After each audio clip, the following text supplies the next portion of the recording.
Welcome back to another episode of Georgia Sports Nation. I got some crazy good stuff for you guys today. We're going to be discussing some Braves talk, the final stretch of the 2024 MLB season. Not just 9 more games remaining for the Braves on the schedule, and they are 9 of the most important games you'll ever see. The Braves right now are 2 games out of a playoff position, 2 games behind the New York Mets, and they have a series against the New York Mets at home after they go on the road to Miami. So that series is going to be huge. The Braves need to take care of business against Miami. Hopefully, Philadelphia could win some games against New York and help Atlanta out.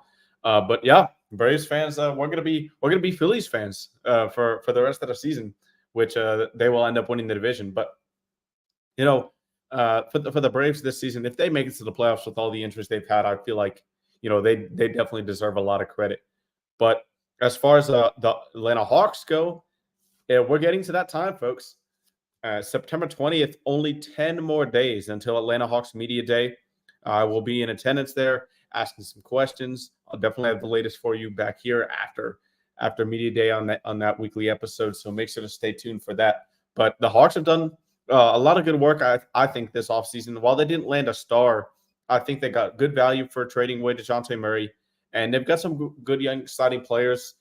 Zachary Reese-Shea, Dyson Daniels. I'm really excited to see what their roles are going to be. So it's definitely going to be an interesting season for the Hawks, and especially for Trae Young, because the Hawks, they really need to show some improvement. Because if they don't, I definitely get the feeling that the organization might need to look into maybe a full-scale rebuild, possibly moving Trae Young. Who knows? So, this is a very, very important year for the Hawks. But let's start with the Braves here, who are definitely more of the in a critical juncture right now, needing to make up 2 games to even have a chance to get into the playoffs. But they're coming off a good series in Cincinnati. The Braves bats really went to work over the past 2 games. 7-1 victory on Wednesday, and then yesterday, just an absolute shellacking of the Reds, 15-3. The Braves hit 4 3-run homers, one by Ramon Laureano, Michael Harris, Matt Olson, and then Marcell Ozuna also ended his homerless streak and an RBI streak. He's got 100 on the season. What an amazing year for Marcell Ozuna. It's been really the past 15 games. It's been kind of a weird stretch for Marcell because, normally the Big Bear, you're used to seeing him hit a lot of homers. And he went homerless, but he was still getting hits. He was getting on base, hitting for average, still hitting around 270, 280 mark during this slump, a homerless slump, if you want to call it that. But he's still getting on base, just wasn't driving those runners across that you're normally seeing. But gladly he ended that drought. But this Braves offense, you kind of never know what you're going to get. They're overall for the course of this season, obviously we know Atlanta's been badly injured. Ozzie Albies, Austin Riley, Ronald Acuna, Ramon Laureano missed a chunk of time when he first came over here, and he's been so good after that. Obviously, Spencer Strider, AJ Minter, you keep the list goes on and on. Michael Harris missed 3 months with that hamstring injury. So there's so many guys that have been missing. Sean Murphy, the oblique in I believe second at bat of the year. So he missed a month and a half with that. There's just been so many injuries for this Braves team. And on the bright side today, Ozzie Albies is planning to be back in the lineup. It was official this morning. The Braves recalled Ozzie from the rehabilitation assignment in Gwinnett, and they sent down Cavan Biggio back to Gwinnett. He pinch ran for the Braves, but did not get too many at-bats up here in his time in an Atlanta Braves uniform. But for Ozzie, he comes back in a really weird situation for him because normally he's a switch hitter. He's going to bat lefties against the righty. He's going to bat righty against the lefty pitchers.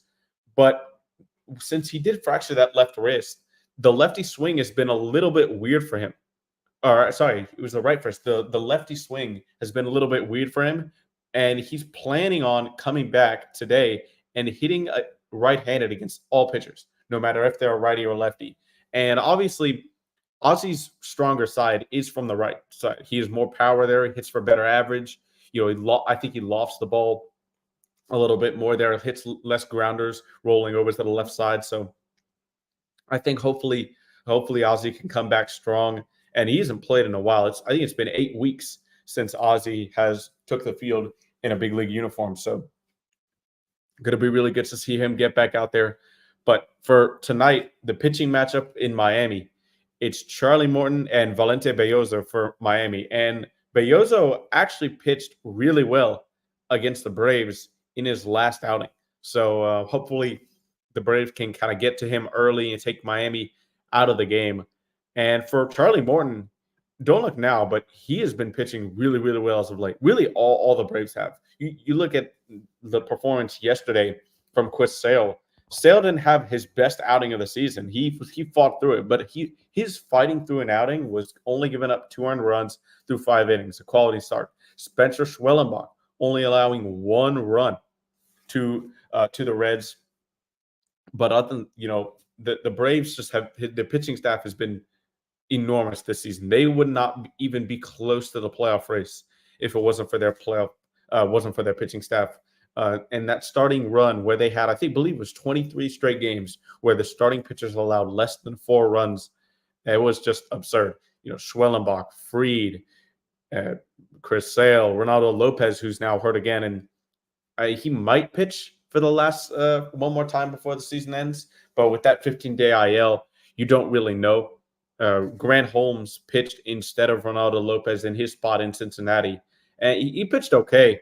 But ultimately, that was the game where Atlanta had, I believe, it was a 5-1 lead, and then Spencer Steer, when Cincinnati caught up 4-5, he had a 2-run homer in the 7th inning to seal the deal for the Reds, winning the opener 6-5. Now the Braves did bounce back, winning the series in the final 2 games, but obviously that loss hurts because anytime during this final stretch of the season, when you're fighting for a playoff spot, you need to win games that you should. And the Braves didn't win that first game of the Cincinnati series. But going into this Miami series, obviously a really good favorable matchup for the Braves. Miami, they struggle on offense.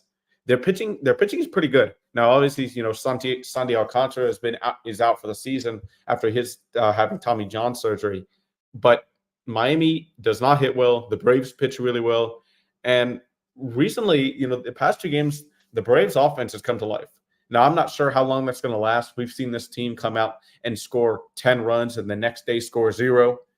So we don't really know what we're going to get with this Braves offense. But lately, there have been a number of guys who are swinging the bat well. Ramon Laureano among them. He's just been so good. After a rough couple first games with the Braves, especially in the field, he had some fielding mistakes that you don't normally see from a normally thought of as a defensive first guy.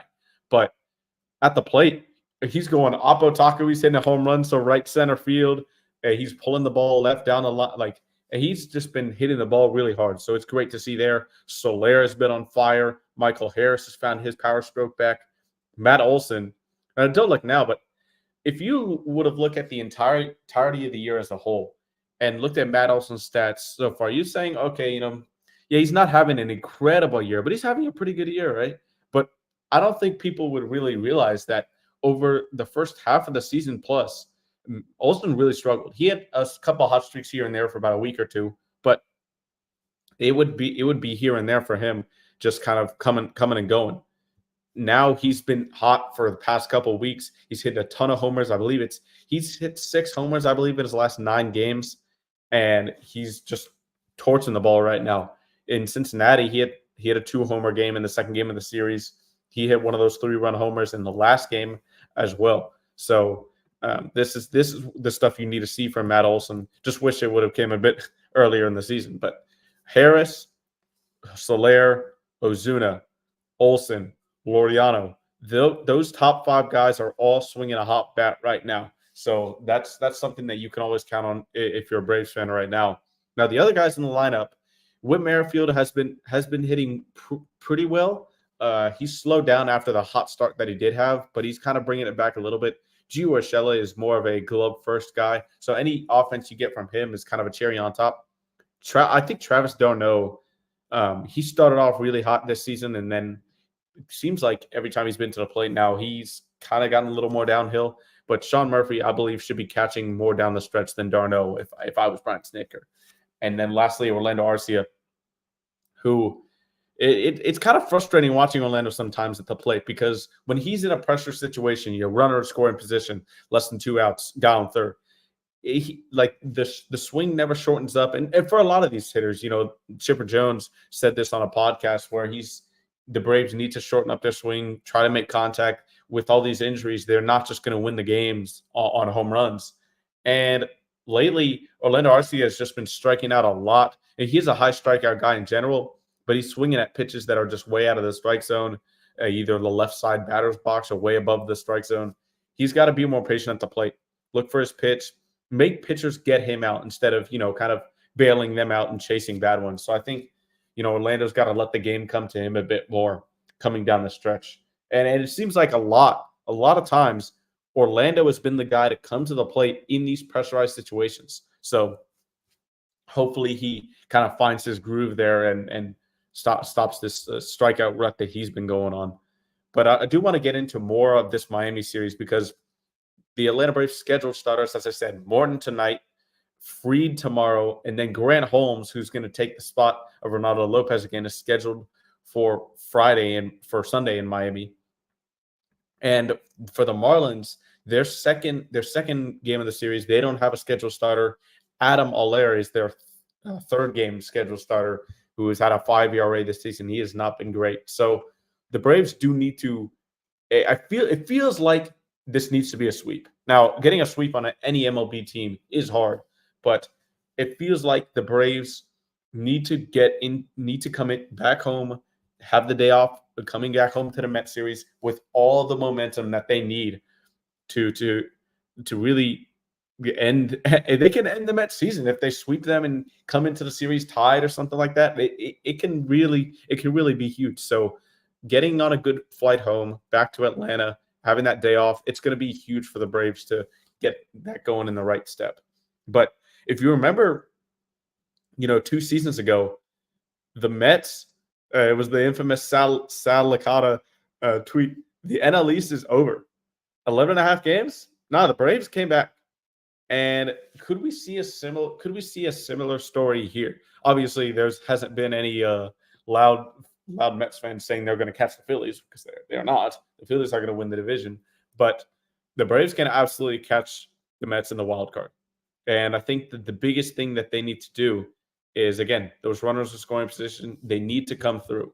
Even if you look at the last 2 games of the Dodgers series, in which the offense was great for the first 2 games, and then the last 2 games, part of this inconsistency that I mentioned, they just could not hit with runners in scoring position.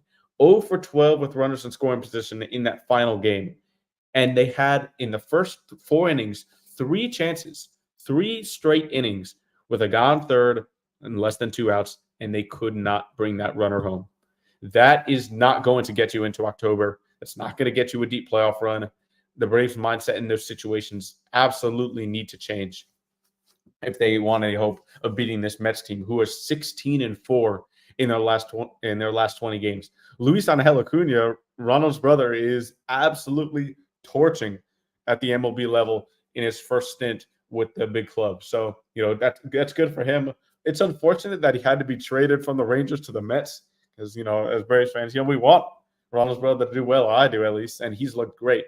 But he's on the Mets. And, of course, there's a little bit of conflict right there. So hopefully when he comes into town against the Braves, he has a little bit of a slump. Then after that, if the Braves clinch a wild card spot, he can get back going and have a great future there in New York. But yeah, the Braves, they really need to get going in this Miami series. The offense, especially coming out of Miami with some great offensive performances in the last 2 games in Cincinnati. Miami, they pitch pretty decently. They don't hit, like I said earlier. So this should be a fairly easy series on paper for the Braves to kind of take control early. But if you do the opposite, if the Braves somehow lose this series or don't take 2 out of 3, it's gonna be looking very grim with as hot as the Mets are right now. They're playing the Phillies really well. So the Phillies, the Phillies need to win for the Braves to get into Metaphor here. So we're all going to be, like I said at the top of the show, we're all going to be Phillies fans for the time being here. So hopefully the Braves get it done. Then I mentioned you got the 3 games against New York, Schwellenbach, Sale, and then to be determined for the Braves in that last start against New York. And then the last series of the year, Kansas City Royals, they come to town to Truist Park, and that is scheduled to be Brady Singer, Seth Lugo, and Cole Reagan. So the Braves are going to be facing three tough customers on the mound before to end the season. The Braves right now is to be determined for that first game of the Kansas City series. And then Grant Holmes or Ronaldo Lopez, he could come back. And then Spencer Schwellenbach is scheduled to pitch the final game of this 2024 regular season for the Braves. Hopefully it won't be the final game of the season, but you never know before you get there. Hopefully those games will matter because the Braves, they sit 2 games back. If they win, let's say the Braves sweep Miami and the Mets win twice, they're going to be 1 game back, the Braves, heading into the series with the Mets. At that point, anything can happen. Every win, every loss is going to be a 2-game swing.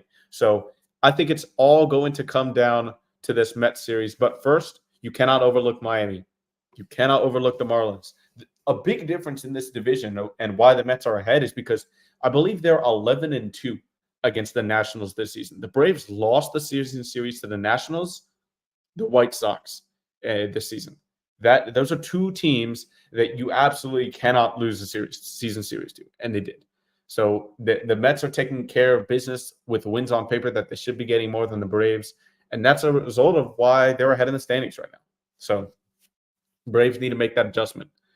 But I do want to do the final segment of the show here on a little bit of Hawks talk because it's getting to that season. Just a month and 3 days away from opening night at State Farm Arena, the Hawks will face off against the Nets. And obviously a new look Nets team without Mikal Bridges. They're young. They're going into a rebuild. So that should be a win on paper for the Hawks, who they got rid of DeJounte Murray, but in my opinion, they have a better roster than they did last season. I think it fits better. They have more defenders. The shooting, yes, they could definitely use more shooting, and especially getting a guy like Dyson Daniels, who's not really known for his offense, not a great outside shooter, to offset that. But I do think it was a necessary move to split up the guards for the Hawks and Landry Fields. Trey and DeJounte just did not play well off each other. The numbers when they were on the court were pretty bad. They had, I believe, the 3rd worst net rating out of any all-star duo in NBA history when they were on the floor. That just can't. You got to split it up after that happens. So they did. DeJounte off to New Orleans, where he's going to be playing point guard at his natural position. And Trey figures to have a huge year as the cemented number 1 option. And then you have Jalen Johnson, who's going to be the clear number 2, in my opinion, at least. The Hawks are going to give him a lot of opportunities to jump from his breakout season last year. He has another chance to win Most Improved Player this season. He didn't qualify last year because of all those ankle injuries down the stretch after he had that freak accident with that wrist when Kyle Kuzma fouled him in Washington. So he's another chance to win it this year. I do see a big jump from Jalen happening, especially if he's going to be the second scoring option. That's going to be a lot of pressure on Jalen, but he's a guy that the franchise clearly values highly. And if the Hawks are going to get to where they want to be as far as the championship contender soon, Jalen Johnson's got to be that minimum the second best player and probably rivaling Trae Young for the best player on the team. He's got to be up there. And now I don't think that'll happen immediately. Jalen is still 22 years old, so the Hawks are going to be building here. But I don't think Hawks fans should expect a worse year out of these Hawks than last season. Last season, the roster compared to this year did not fit. There were a ton of injuries. Now, while the talent may have gotten a little bit less trading away DeJounte Murray, the fit, the defense, I just think the overall lineup versatility, Quinn Snyder can go a ton of different ways with the starting lineup this season.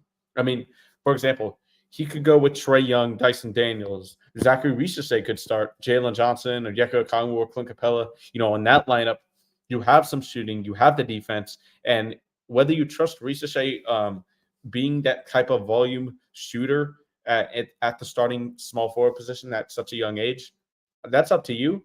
But you can also throw in DeAndre Hunter at that starting small forward position. If that's the case, you have great defense on the wings and down low with Dyson, DeAndre, Jalen, and Clint or Onyeka.